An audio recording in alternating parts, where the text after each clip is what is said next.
बिस्मिल्लाहिर्रहमानिर्रहीम। अस्सलाम वालेकुम डियर स्टूडेंट्स। आज हम कंपोनेंट्स ऑफ ह्यूमन फूड को डिस्कस करने जा रहे हैं कि हमारे खुराक के अंदर कौन कौन सी चीज़ें होती हैं और उसका हमें क्या क्या फ़ायदे हो सकते हैं। तो इन चीज़ों को यहाँ पे हम डिस्कस करेंगे। पिछले लेक्चर में मैंने आपको बताया था कि प्लांट्स किस तरीके से मतलब मिनरल्स उनको ज़रूरत पड़ती है उनकी, और वो कौन कौन से मिनरल्स है जो कि प्लांट्स में बहुत ज़्यादा इंपॉर्टेंस रखते हैं। तो ये चीज़ें हमने पिछले लेक्चर में डिस्कस की थी, लेकिन वो तो प्लांट्स के हवाले से था, वो कल वाला लेक्चर। लेकिन आज वाला लेक्चर ह्यूमन के हवाले से है कि मतलब ह्यूमन फूड में कौन कौन सी चीज़ें होती हैं और उन फूड का फिर हमें क्या क्या फ़ायदे हो सकते हैं। तो बहुत सारी चीज़ें हैं, यहाँ पे हम एक एक करके डिटेल में पढ़ेंगे। तो यहाँ पे सबसे पहले आता है कार्बोहाइड्रेट्स। कार्बोहाइड्रेट्स क्या होते हैं, कार्बोहाइड्रेट्स का फंक्शन क्या है हमारे बॉडी के अंदर और उनको हम कहाँ से हासिल करते हैं, तो ये इसी टॉपिक में हम पढ़ेंगे। सबसे पहले तो ये है कि ये मेजर सोर्स ऑफ एनर्जी है। मतलब ये है कि हम जो भी चीज़ें खाती है, जाहिर सी बात है कि हम जो भी चीज़ें खाती है वो हम एनर्जी के लिए हासिल करते हैं। मतलब जिन चीज़ में एनर्जी ज़्यादा होती है वो हमारे बॉडी के लिए ज़्यादा मुफीद होता है, लेकिन जिन चीज़ों में एनर्जी कम होती है तो फिर वो वेस्ट प्रोडक्ट उसमें ज़्यादा होते हैं। तो यहाँ पे जो कार्बोहाइड्रेट्स है ये सबसे मेजर सोर्स ऑफ एनर्जी है, बहुत ज़्यादा एनर्जी इससे हम हासिल कर सकते हैं। यहाँ पे ये कार्बोहाइड्रेट्स बने होते हैं तीन चीज़ों से, कार्बन से, हाइड्रोजन से और ऑक्सीजन से। मतलब और भी चीज़ें इसमें होती है, नाइट्रोजन वगैरह भी होता है, लेकिन बेसिकली ये तीन चीज़ें उसमें मेजर क्वांटिटी में होते हैं। इन तीन चीज़ों से ये मिलकर बना है, तो इसी वजह से उसको हम कार्बोहाइड्रेट्स कहते हैं। तो वो चीज़ें जो कि कार्बन, हाइड्रोजन और ऑक्सीजन से बनते हैं उसको हम कार्बोहाइड्रेट्स कहते हैं। और ये कार्बोहाइड्रेट्स फिर हम हासिल करते हैं स्टार्च की फॉर्म में। अब स्टार्च क्या है, तो प्लांट्स जब फोटोसिंथेसिस करते हैं तो वो फोटोसिंथेसिस के नतीजे में सिर्फ ग्लूकोज प्रोड्यूस करते हैं। तो ग्लूकोज एक सिंगल यूनिट है, लेकिन जब बहुत सारे ग्लूकोज एक दूसरे के साथ मिल जाते हैं तो फिर वो स्टार्च बना लेता है। तो इसका मतलब यही है ना कि हम चूंकि हम फ्रूट्स वगैरह खाते हैं तो उन फ्रूट्स में स्टार्च की क्वांटिटी बहुत ज़्यादा होती है, वहाँ पे स्टार्च का मिकदार बहुत ज़्यादा होता है, क्योंकि वो सारे ग्लूकोज जो कि प्लांट्स ने बनाए हैं वो वहाँ पे जमा हो चुके हैं और वो स्टार्च में कन्वर्ट हो चुके हैं। तो हम जो भी खुराक खाते हैं उसमें स्टार्च की क्वांटिटी बहुत ज़्यादा होती है। इसके अलावा ये हम कहाँ से हासिल कर सकते हैं, उसका सोर्सेस क्या है वो तो हम पढ़ेंगे। लेकिन यहाँ पे क्या होता है कि ये स्टार्च एक बड़ा मॉलिक्यूल है, उसको हम मैक्रो मॉलिक्यूल कहते हैं। हमारा जिस्म या हमारा सेल उसको डायरेक्टली एब्जॉर्ब नहीं कर सकता, हमारा सेल उसको डायरेक्टली इस्तेमाल नहीं कर सकता। तो सबसे पहले हम उसको डाइजेस्टिव सिस्टम में लेते हैं। मतलब डाइजेस्टिव सिस्टम में क्या होता है कि वही स्टार्च ग्लूकोज में कन्वर्ट हो जाते हैं। हमारा जो डाइजेस्टिव सिस्टम है वो उस स्टार्च को जो कि हमने प्लांट से लिया है उसको ग्लूकोज में कन्वर्ट करते हैं। मैंने आपको बता दिया कि जब ग्लूकोज मिलते हैं तो स्टार्च में वो स्टार्च में कन्वर्ट होते हैं, स्टार्च बना लेते हैं, लेकिन ग्लूकोज उसका बेसिक यूनिट है। तो जब स्टार्च टूटेगा तो जाहिर सी बात है कि वो ग्लूकोज में कन्वर्ट हो जाएगा वापस। तो इसी तरीके से उन स्टार्च को जो कि बड़ा मॉलिक्यूल है उनको छोटे छोटे मॉलिक्यूल्स जो कि ग्लूकोज है उसमें कन्वर्ट कर लेते हैं। इसके बाद फिर यही ग्लूकोज हमारे ब्लड के अंदर शामिल हो जाता है, मतलब डाइजेस्टिव सिस्टम से ब्लड के अंदर फिर वो शामिल हो जाता है और ब्लड उसको कैरी करते हैं हमारे पूरे बॉडी में। जितने भी बॉडी के सेल्स है तकरीबन हर जगह पे उसको लेके जाते हैं। तो जब सेल्स में पहुंच जाते हैं तो सेल्स में जब वो पहुंचता है तो मैंने आपको बताया था पिछले लेक्चर्स में या पिछले चैप्टर में हमने ये डिस्कस किया था कि वहाँ पे बेसिकली होता है रिस्पायरेशन वाला काम। तो रिस्पायरेशन में क्या होता है कि वो जो ग्लूकोज वहाँ पे बना है वो कन्वर्ट हो जाता है एनर्जी में कन्वर्ट होता है और फिर उस एनर्जी को हम इस्तेमाल करते हैं अपने रोजमर्रा एक्टिविटीज़ को परफॉर्म करने के लिए। तो स्टार्च डाइजेस्टिव सिस्टम ने कन्वर्ट कर लिया ग्लूकोज में, ग्लूकोज से फिर वो शामिल हो गए, ग्लूकोज जब बनते हैं तो शामिल हो जाते हैं ब्लड में, ब्लड फिर उसको कैरी करते हैं सेल्स में और सेल के अंदर फिर जो माइटोकॉन्ड्रिया प्रेजेंट होता है वहाँ पे रिस्पायरेशन वाला प्रोसेस होता है और उसी रिस्पायरेशन प्रोसेस के नतीजे में हमें एनर्जी देखने को मिल जाती है।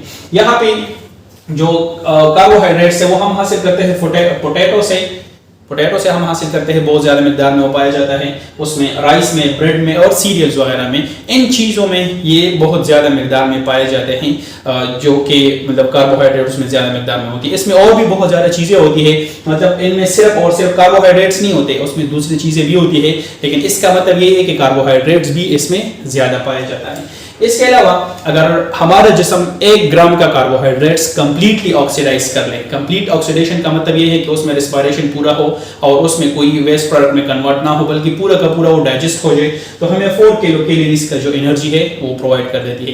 1 ग्राम के कार्बोहाइड्रेट्स के कंप्लीट ऑक्सीडेशन से हमें हासिल होती है 4 किलो कैलोरीज की एनर्जी। और ये जब वो मतलब उसमें एनर्जी में कन्वर्ट तो होते हैं, लेकिन सारे एनर्जी में कन्वर्ट नहीं होते। मतलब हमने जो स्टार्च में निकाला है, जो स्टार्च हमने निकाल लिया है, वो सारा एनर्जी में कन्वर्ट नहीं होता, बल्कि बेसिकली उसमें कुछ एनर्जी में कन्वर्ट होते हैं और कुछ फिर वो ग्लाइकोजन में कन्वर्ट हो जाते हैं। यहाँ पे मैंने बता दिया कि स्टार्च ग्लूकोज में कन्वर्ट हो जाते हैं। तो जब वो ग्लूकोज में कन्वर्ट हो जाते हैं तो कुछ ग्लूकोज तो हमारे सेल्स इस्तेमाल कर लेते हैं, लेकिन ज़्यादातर ग्लूकोज फिर वो ग्लाइकोजन में कन्वर्ट हो जाते हैं। ग्लाइकोजन में जब उसको कन्वर्ट किया जाता है, यहाँ पे एक हार्मोन इस्तेमाल होता है जिसका नाम इंसुलिन है। वो इंसुलिन हार्मोन इस ग्लूकोज को कन्वर्ट कर लेते हैं ग्लाइकोजन में, और फिर वही ग्लाइकोजन हमारे मसल्स के अंदर और हमारे लिवर के अंदर फिर वो स्टोर होते हैं। लेकिन ये बात याद रखें कि हमारा जिस्म ज़्यादा मिकदार में ग्लाइकोजन को स्टोर नहीं कर सकता, तो मतलब उसका एक खास लिमिट है जब वहां तक वो स्टोर कर सकता है। उसके बाद फिर वो मजीद अगर ग्लाइकोजन ज्यादा होते हैं तो फिर वो स्टोर नहीं कर सकते। तो जब उस लिमिट से वो ज्यादा होते हैं तो फिर वही ग्लाइकोजन फैट्स में कन्वर्ट हो जाना शुरू हो जाते हैं। तो फैट्स हम उर्दू में उसको चर्बी कहते हैं, तो वो चर्बी में कन्वर्ट होना शुरू हो जाते हैं और उससे इंसान मोटा होता जाएगा। तो आपने देख लिया होगा कि जो लोग बहुत ज़्यादा खाना खाते हैं और वो एक्सरसाइज वगैरह नहीं करते, तो उसके बॉडी के अंदर खुराक ज़्यादा आता है, लेकिन उसके बॉडी के अंदर जो अपना खुराक पड़ा है वो इस्तेमाल नहीं हो रहा, तो वो मजबूरन फिर वो कन्वर्ट होना शुरू हो जाता है फैट्स में और उस इंसान का वजन वो बढ़ता जाएगा। तो इसको हम कहते हैं कार्बोहाइड्रेट्स। दोबारा सुन लें, carbohydrates major source of energy है। ये बना होता है कार्बन से, हाइड्रोजन से और ऑक्सीजन से, और इसको हम स्टार्च की फॉर्म में हासिल करते हैं। मैंने बता दिया कि स्टार्च एक बड़ा मॉलिक्यूल है। हमारा डाइजेस्टिव सिस्टम उसको कन्वर्ट कर लेते हैं ग्लूकोज में, और जब ग्लूकोज में कन्वर्ट कर लेते हैं फिर ब्लड में शामिल होते हैं, फिर सेल में, और सेल में रिस्पायरेशन होती है और वहाँ से वो हमें एनर्जी वो हासिल हो जाती है। और 1 ग्राम ऑफ कार्बोहाइड्रेट्स अगर वो कम्प्लीटली ऑक्सीडाइज हो जाए तो उससे 4 किलो कैलोरीज की एनर्जी बनती है। लेकिन सारा ग्लूकोज इस्तेमाल नहीं होता, कुछ ग्लूकोज फिर वो जो इस्तेमाल नहीं होता वो ग्लाइकोजन में कन्वर्ट होते हैं, और ग्लाइकोजन जब मिकदार में ज़्यादा होते हैं, ज़रूरत से ज़्यादा होते हैं, तो फिर वो फैट्स में कन्वर्ट होना शुरू हो जाते हैं। और ये कार्बोहाइड्रेट्स हम पोटैटो से, राइस से, ब्रेड और सीरियल वगैरह से हम इसको हासिल करते हैं। इसके अलावा जो दूसरा कंपोनेंट आता है जो कि खुराक में होते हैं हमारे, और वो भी बहुत ज़्यादा इंपॉर्टेंस रखता है हमारे खुराक में, उसको हम प्रोटीन्स कहते हैं। तो ये प्रोटीन नाम तो आपने सुना होगा बहुत ज़्यादा। ये प्रोटीन भी बहुत ज़्यादा एनर्जी हमें प्रोवाइड कर सकती है और हमारे बॉडी के अंदर बहुत इंपॉर्टेंट काम उसके होते हैं। तो अब हम पढ़ेंगे कि कौन कौन से काम है। तो प्रोटीन्स हमारे ग्रोथ में और रिपेयरिंग में काम करते हैं। ग्रोथ का मतलब है कि हम जब साइज में बढ़ते हैं, हमारे बॉडी के अंदर जो सेल डिवीजन होती है, तो उस सेल डिवीजन के लिए भी प्रोटीन्स रिक्वायर्ड होते हैं, वहाँ पे वो उसका काम होता है। और उसके अलावा रिपेयरिंग के भी और उसके काम चांसेस होते हैं। मतलब अगर कोई सेल्स वगैरह वो ख़राब हो जाए, कोई सेल की डेथ होती है तो नए सेल का बनना, मतलब हमारे बॉडी के अंदर अगर कोई जख्म वगैरह आती है तो उन जख्म का भरना, तो वहाँ पर भी प्रोटीन्स का इस्तेमाल किया जाता है बहुत ज़्यादा। तो मतलब प्रोटीन्स वो काम करते हैं। इसके अलावा प्रोटीन्स बने होते हैं स्मॉल यूनिट से, और उन यूनिट्स को हम अमाइनो एसिड्स कहते हैं। जिस तरीके से मैंने बता दिया कि स्टार्च जो यहाँ पे मैंने बता दिया कि वो छोटे छोटे यूनिट से बनते हैं और उन यूनिट्स को हम ग्लूकोज कहते हैं। तो इसी तरीके से जो प्रोटीन जिन यूनिट से बना होता है ना, उनको हम अमाइनो एसिड्स कहते हैं। मतलब अमाइनो एसिड्स बहुत सारे इकट्ठे होते हैं एक दूसरे के साथ साथ, और फिर वो उससे कन्वर्ट होते हैं, वो उससे बना लेते हैं प्रोटीन्स को। तो यहाँ पे हमारे बॉडी के अंदर तकरीबन 20 किस्म के अमाइनो एसिड्स होते हैं। हमारे बॉडी के अंदर 20 different types of amino acids हैं जो कि एक दूसरे के साथ मिल जाते हैं और वो मुख्तलिफ किस्म के प्रोटीन्स वो बना लेते हैं। तो 20 किस्म के अमाइनो एसिड्स तो होते हैं, लेकिन 20 किस्म के प्रोटीन्स नहीं होते। प्रोटीन्स बहुत ज़्यादा किस्म के होते हैं, क्योंकि एक अमाइनो एसिड अगर दूसरे के साथ मिलेगा तो वो एक किस्म का प्रोटीन्स बनाएगा, अगर वही अमाइनो एसिड किसी दूसरे अमाइनो एसिड के साथ मिलेगा तो वो एक किस्म का प्रोटीन बनाएगा। तो इसी तरीके से वो एक दूसरे के साथ मिलते जाते हैं और प्रोटीन्स के बहुत सारे अक़साम हमारे बॉडी के अंदर बनाते जाते हैं। अब अमाइनो एसिड्स के अंदर क्या होते हैं ऐसे अमाइनो एसिड कौन कौन से एलिमेंट से बना है? तो अमाइनो एसिड्स बना होता है कार्बन से, हाइड्रोजन से, ऑक्सीजन से, नाइट्रोजन से, फास्फोरस और सल्फर से बना होता है। तो बेसिकली इन 6 एलिमेंट से जब ये एक दूसरे के साथ मिल जाते हैं तो वो अमाइनो एसिड्स बना लेते हैं। अब अमाइनो एसिड का स्ट्रक्चर किस तरीके से होता है, वो बनते किस तरीके से हैं, तो ये सारे प्रोसेस आपके बुक में नहीं है, क्योंकि वो जब आप लोग हायर लेवल पे चले जाओगे तो वहाँ पे फिर आप डिटेल से पढ़ेंगे कि अमाइनो एसिड का स्ट्रक्चर किस तरह होता है और मुख्तलिफ जो अमाइनो एसिड्स हैं उनके अलग अलग नाम कौन कौन से हैं और ये किस तरीके से बनते हैं, तो वो फिर आगे जाके आपको पता चल जाएगा। इसके अलावा जो डाइजेस्टिव सिस्टम है, मतलब हमारा जो डाइजेस्टिव सिस्टम है, तो वो उन प्रोटीन्स को डाइजेस्ट कर लेते हैं। मतलब हमने जो प्रोटीन्स खा लिए बाहर खुराक से हमने खा लिए जो प्रोटीन्स, वो प्रोटीन्स हमारे डाइजेस्टिव सिस्टम के अंदर चले जाते हैं। और प्रोटीन जिस तरीके से स्टार्च एक बड़ा मॉलिक्यूल है, हमारा सेल उसको एब्जॉर्ब नहीं कर सकता। इसी तरीके से प्रोटीन भी एक बड़ा मॉलिक्यूल है और हमारा सेल उसको एब्जॉर्ब नहीं कर सकता। तो उसको सबसे पहले कन्वर्ट करना पड़ता है उसके छोटे छोटे हिस्सों में, और उनके छोटे छोटे हिस्से कौन से हैं? वो है अमाइनो एसिड्स। तो मतलब प्रोटीन्स को कन्वर्ट किया जाता है अमाइनो एसिड्स में, प्रोटीन्स को अमाइनो एसिड्स में कन्वर्ट किया जाता है। तो जब वो अमाइनो एसिड्स में कन्वर्ट हो जाते हैं तो फिर अमाइनो एसिड्स छोटे छोटे मॉलिक्यूल है और हमारे सेल उनको एब्जॉर्ब कर सकती है, उनको जज़ब कर सकती है। तो वहां पे फिर वही प्रोटीन जो अमाइनो एसिड्स में कन्वर्ट हो चुके हैं, तो वही अमाइनो एसिड्स फिर हमारे ब्लड के अंदर शामिल हो जाएंगे, ब्लड से फिर वो हमारे सेल्स के अंदर शामिल हो जाएंगे और सेल फिर उसको कन्वर्ट कर लेते हैं वापस प्रोटीन में, मतलब सेल में चले जाते हैं, सेल उसको वापस प्रोटीन में कन्वर्ट कर लेते हैं। अब यहाँ पे ये सवाल आता है कि मतलब अगर ये प्रोटीन हमने निकाल लिया तो दोबारा सेल उसको क्यों प्रोटीन में कन्वर्ट करेंगे, मतलब इसकी जरूरत क्या है, प्रोटीन तो ऑलरेडी है।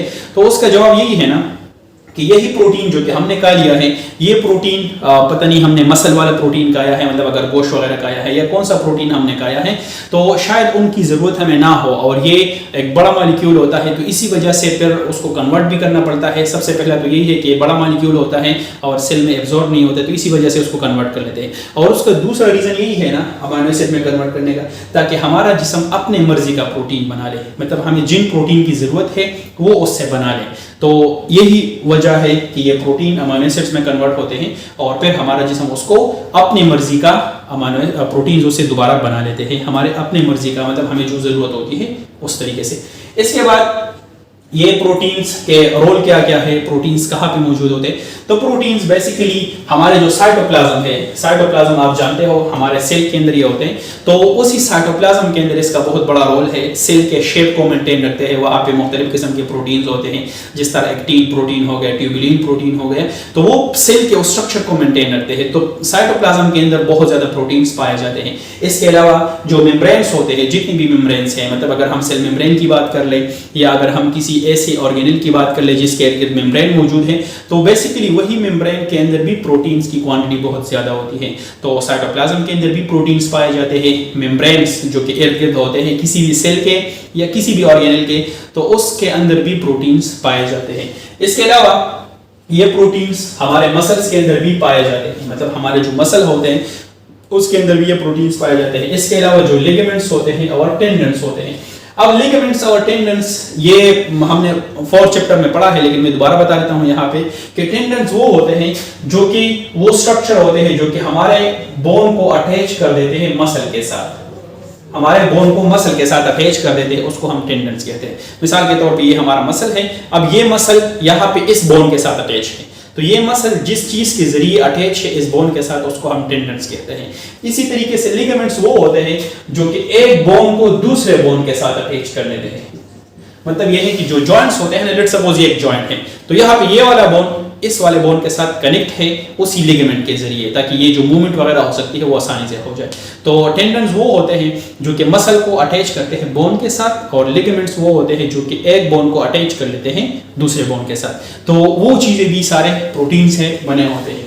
इसके अलावा प्रोटीन हमें बहुत सारे एनर्जी भी प्रोवाइड कर देते हैं। अगर 1 ग्राम का प्रोटीन कंप्लीटली वो डाइजेस्ट हो जाए तो उससे हमें 4 किलो कैलोरी की एनर्जी देखने को मिल जाती है। जितना हमें कार्बोहाइड्रेट्स में मिलती है तकरीबन उतना ही हमें इसी प्रोटीन के अंदर भी देखने को मिल जाती है। अब ये प्रोटीन तो हमने जिक्र कर लिया कि प्रोटीन का फंक्शंस होते हैं, बहुत ज़्यादा प्रोटीन्स यहाँ पे पाए जाते हैं, वहाँ पे पाए जाते हैं, लेकिन ये प्रोटीन हम कहाँ से हासिल कर सकते हैं, हमारे बॉडी के अंदर कहाँ से ये आ सकते हैं? तो प्रोटीन्स हमारे बॉडी के अंदर एनिमल से भी आ सकते हैं और प्लांट से भी हासिल कर सकते हैं उसको हम। तो जो सबसे पहले प्लांट सोर्स है, तो प्लांट सोर्सेज में बीन्स वगैरह हो गया, पल्सेस हो गए, सीरियल्स हो गए, ड्राई फ्रूट्स, इन सारे चीजों से उसको हम हासिल कर सकते हैं। इसके अलावा जो एनिमल सोर्सेस है उसमें चीज आते हैं, सही है ना, मिल्क आते हैं, पोल्ट्री आते हैं, फिश वगैरह होते हैं, और मटन और बीफ, मतलब जो गोश्त होते हैं, मछली वगैरह होती है, दूध होते हैं, उन सारे चीज़ों में ये प्रोटीन्स हमें हासिल होते हैं, उससे हम उसको हासिल कर सकते हैं। तो प्रोटीन्स बेसिकली स्मॉल यूनिट से बने होते हैं, उन स्मॉल यूनिट्स को हम अमाइनो एसिड्स कहते हैं। हमारे जिस्म के अंदर 20 किस्म के अमाइनो एसिड्स होते हैं, और वो 20 किस्म के अमाइनो एसिड जो होते हैं ना, वो carbon, hydrogen, oxygen, nitrogen, phosphorus, इन चीज़ों से ये बने होते हैं। इसके अलावा जो प्रोटीन्स होते हैं हमारा जिस्म उसको अमीनो एसिड में कन्वर्ट कर लेते हैं, अमीनो एसिड्स फिर शामिल होते हैं ब्लड में, फिर वो कैरी होते हैं सेल में फिर वहाँ पे दोबारा उससे प्रोटीन्स बन जाते हैं। अब ये प्रोटीन किस तरह बनते हैं ये भी आपके इस लेवल में नहीं है, जब आप लोग हायर लेवल में चले जाओगे तो वहाँ पर आप डिस्कस करेंगे। इसके अलावा ये जो प्रोटीन्स होते हैं ये हमारे साइटोप्लाज्म के अंदर भी होते हैं, हमारे मेम्ब्रेन्स के अंदर भी पाए जाते हैं, हमारे मसल भी इससे बने हैं, हमारे जो टेंडन्स है ये भी बने होते हैं इससे, और हमारे लिगामेंट्स भी इससे बनते हैं। और ये प्रोटीन्स हम प्लांट से भी हासिल कर सकते हैं, यहाँ पे मैंने उसका लिस्ट लिखा है, बीन्स वगैरह हो गए, पल्सेस हो गए, और उसके साथ एनिमल से भी उसको हम हासिल कर सकते हैं, जिस तरह मिल्क और चीज़ और साथ साथ में फिश, पोल्ट्री और मटन, बीफ वगैरह से उसको हम हासिल करते हैं। तो ये तो हो गया दूसरा सोर्स ऑफ फूड। इसके अलावा जो तीसरा आता है उसको हम लिपिड्स कहते हैं, लिपिड्स या इसको हम फैट्स कहते हैं। फैट्स जो कि मैंने बता दिया चर्बी को कहते हैं, और ये लिपिड्स होते हैं बेसिकली, तो ये भी हमारे खुराक में मौजूद होते हैं, इनको भी हमारे जिस्म को भी इनकी ज़रूरत पड़ती है बहुत ज़्यादा मिकदार में, तो इसी वजह से यहाँ पे हम इसको पढ़ेंगे। तो सबसे पहले हम ये बात करेंगे कि ये लिपिड जो होते हैं ये ऑर्गेनिक होते हैं। ऑर्गेनिक का मतलब ये है कि कार्बन, हाइड्रोजन और ऑक्सीजन से ये बनते हैं, तो जो चीज़ें कार्बन, हाइड्रोजन और ऑक्सीजन से बनती है उसको हम ऑर्गेनिक कहते हैं। इसके अलावा made up of fatty acid and glycerol, मतलब ये है कि ये फैटी एसिड और ग्लाइसेरोल से बनते हैं। जिस तरीके से स्टार्च में मैंने बता दिया कि वो ग्लूकोज से बनते हैं, इसी तरीके से मैंने प्रोटीन्स में बता दिया कि वो अमीनो एसिड से बनते हैं, इसी तरीके से जो फैट्स वगैरह होते हैं ना ये फैटी एसिड और ग्लाइसेरोल जो कि 2 यूनिट है उससे बने हैं। और ये फैटी एसिड और ग्लाइसेरोल कार्बन, हाइड्रोजन और ऑक्सीजन से बनते हैं। और ये फैटी एसिड या मतलब हम फैट्स की अगर बात करें तो फैट्स बहुत ज्यादा एनर्जी हमें प्रोवाइड कर देती है। अगर 1 ग्राम का फैट्स कंप्लीटली ऑक्सीडाइज हो जाए तो वो हमें प्रोवाइड कर देते हैं 9 किलो कैलोरीज की एनर्जी। 1 ग्राम के फैट्स कंप्लीट ऑक्सीडेशन हमें प्रोवाइड करती है 9 किलो कैलोरी की एनर्जी, जो कि कार्बोहाइड्रेट से भी ज्यादा है और प्रोटीन से भी ये ज्यादा होती है इसकी एनर्जी के जो पावर होते हैं।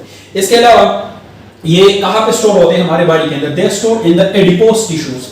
एडिपोज टिश्यूज भी 4th चैप्टर में हमने डिस्कस किया था। एडिपोज टिश्यूज वो टिश्यूज होते हैं जो कि फैट्स को स्टोर करते हैं, और ये हमारे स्किन के नीचे पाए जाते हैं, हमारे स्किन के नीचे पाए जाते हैं, या मतलब जहाँ पे एपिथेलियल टिश्यूज होते हैं वो उसके नीचे पाए जाते हैं। मिसाल के तौर पे हमारे जो ऑर्गन्स होते हैं, हार्ट हो गया, किडनीज हो गए, लंग्स हो गए, उनके इर्द गिर्द एक मेम्ब्रेन मौजूद होता है, वो मेम्ब्रेन एपिथेलियल टिश्यू से बना दे, तो उसी एपिथेलियल टिश्यूज के नीचे वो वहाँ पे मौजूद होते हैं, और उनके मुख्तलिफ फंक्शंस होते हैं जो कि यहाँ पे हम पढ़ेंगे। और साथ में जो एपिथेलियल टिश्यू, हमारा स्किन भी हमारे एपिथेलियल टिश्यू है, तो ये उसके नीचे पाए जाते हैं। तो ये स्किन के नीचे पाए जाते हैं, साथ में जो ऑर्गन्स होते हैं हमारे उसके इर्द गिर्द भी ये एडिपोज टिश्यूज पाए जाते हैं, और इसी एडिपोज टिश्यूज के अंदर वो फैट्स पर स्टोर होते हैं, क्योंकि जाहिर सी बात है ये तो ऐसी जगह पे स्टोर नहीं हो सकते, बल्कि बेसिकली उन टिश्यूज के अंदर, उन सेल्स के अंदर फिर ये स्टोर होते हैं। इसके अलावा इसके बहुत सारे फंक्शन है, जिस तरह ये इंसुलेशन प्रोवाइड कर देती है एंड मेंटेन बॉडी टेम्परेचर। अब इंसुलेशन का मतलब यही है ना कि इंसुलेशन या इंसुलेटर वो चीज़ होता है जिससे हीट पास नहीं होता। तो हमारे बॉडी के अंदर जो इंटरनल टेम्परेचर है वो 37 होता है, और ये हमेशा 37 मेंटेन रहता है। लेकिन बाहर का टेम्परेचर अगर ज़्यादा भी हो जाए, या इवन सर्दियों में टेम्परेचर माइनस तक पहुंच जाता है, 0 तक पहुंच जाता है, लेकिन फिर भी हमारे बॉडी का इंटरनल टेम्परेचर वो 37 ही रहता है। उसका रीज़न यही होता है ना, क्योंकि हमारे बॉडी के अंदर जो हीट प्रोड्यूस होता है, हमारे बॉडी के अंदर जो अपना टेम्परेचर है वो हमारे बॉडी से बाहर नहीं निकल सकता। उसका रीज़न यही है कि वहाँ फैट्स मौजूद होते हैं बहुत ज़्यादा, तो इसी वजह से वो बाहर नहीं निकल सकते।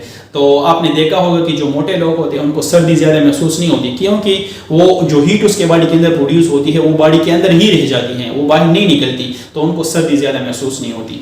और इसके साथ ये हमारे जो हेल्थी स्किन है और हेयर है उसको मेंटेन रखते हैं। मतलब अगर फैट्स बहुत ज़्यादा हो जाए तो भी नुकसान पैदा कर देते हैं, उनके नुकसान क्या क्या होंगे वो मैं बताऊंगा अभी, लेकिन उसके फ़ायदे यही है कि उससे हमारा जो स्किन है वो स्मूथ रहेगा, हमारा स्किन नॉर्मल रहेगा, हमारे स्किन में कोई डिजीज़ वगैरह नहीं हो जाएंगे। और जाहिर सी बात है कि जब हमारा स्किन सही रहेगा तो हमारे जो बाल होते हैं, हेयर, वो इसी स्किन के अंदर उगते हैं, तो फिर वो हमारे बाल भी हेल्दी होंगे, उसके साथ वो गिरेंगे नहीं और सही होंगे। इसके साथ यहाँ पे ये हमारे जो फैट्स होते हैं ना, ये विटामिन को भी स्टोर करते हैं। मुख्तलिफ किस्म के विटामिन हमारे बॉडी के अंदर पाए जाते हैं, उसमें 2 किस्म के होते हैं, वो तो हम पढ़ेंगे इस वाले अगले लेक्चर में हम पढ़ेंगे इंशाल्लाह, कि एक उसमें होते हैं फैट सॉल्युबल विटामिन और दूसरे होते हैं वाटर सॉल्युबल विटामिन। तो जो फैट सॉल्युबल विटामिन है वो 4 किस्म के होते हैं, उसमें है vitamin A, vitamin D, vitamin E and vitamin के। तो ये 4 किस्म के विटामिन इसी फैट्स के अंदर वो स्टोर होते हैं। तो जब ये फैट्स हमारे बॉडी के अंदर पाए जाते हैं, मौजूद होते हैं, तो वो अपने साथ विटामिन को भी स्टोर कर लेते हैं। तो जब भी आइंदा बॉडी को ज़रूरत पड़ती है विटामिन की, तो वो फैट्स के अंदर जो विटामिन स्टोर है वहाँ से वो लेते हैं और वो इस्तेमाल कर लेते हैं। तो इसी वजह से ये फैट्स हमारे लिए बहुत ज़्यादा इंपॉर्टेंस रखती है।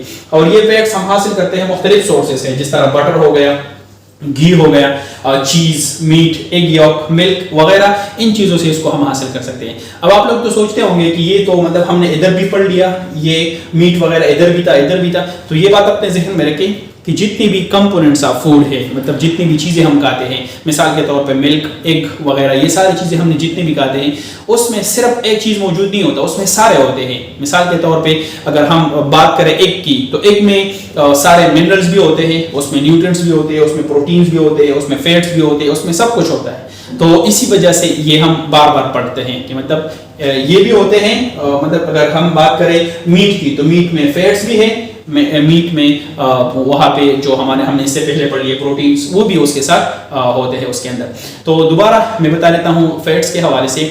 फैट्स बेसिकली ऑर्गेनिक होते हैं, ये 2 यूनिट से बनते हैं, फैटी एसिड और ग्लाइसरॉल से, कार्बन, हाइड्रोजन, ऑक्सीजन से बनते हैं। इसके अलावा ये सोर्स ऑफ एनर्जी है। अगर 1 ग्राम की फैट्स वो मुकम्मल तौर पर डाइजेस्ट हो जाए तो उससे 9 किलो कैलोरीज की एनर्जी प्रोड्यूस हो जाती है।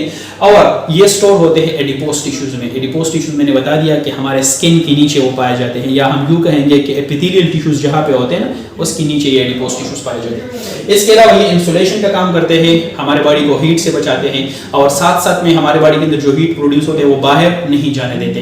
तो बॉडी का इंटरनल टेम्परेचर मेंटेन रहता है, हमारे स्किन को मेंटेन रखते हैं, हमारे हेयर को मेंटेन रखते हैं, विटामिन को स्टोर करते हैं। लेकिन अगर ये फैट्स ज्यादा होते हैं इन केस, तो उससे क्या होते हैं कि हमारे जो रग होते हैं, हमारे जो वेन्स हैं, हमारे जो आर्टरीज होते हैं, वो बंद हो जाएंगे। तो जब वो बंद हो जाएंगे तो दिल पे बहुत ज्यादा प्रेशर आ जाएगा कि वो खून को पुश कर ले, लेकिन वो सही तरीके से काम नहीं कर पाएगा, और वो इंसान उसकी वजह से दिल का दौरा भी पड़ता है। तो इंसान को दिल का दौरा पड़ता है इसकी वजह से।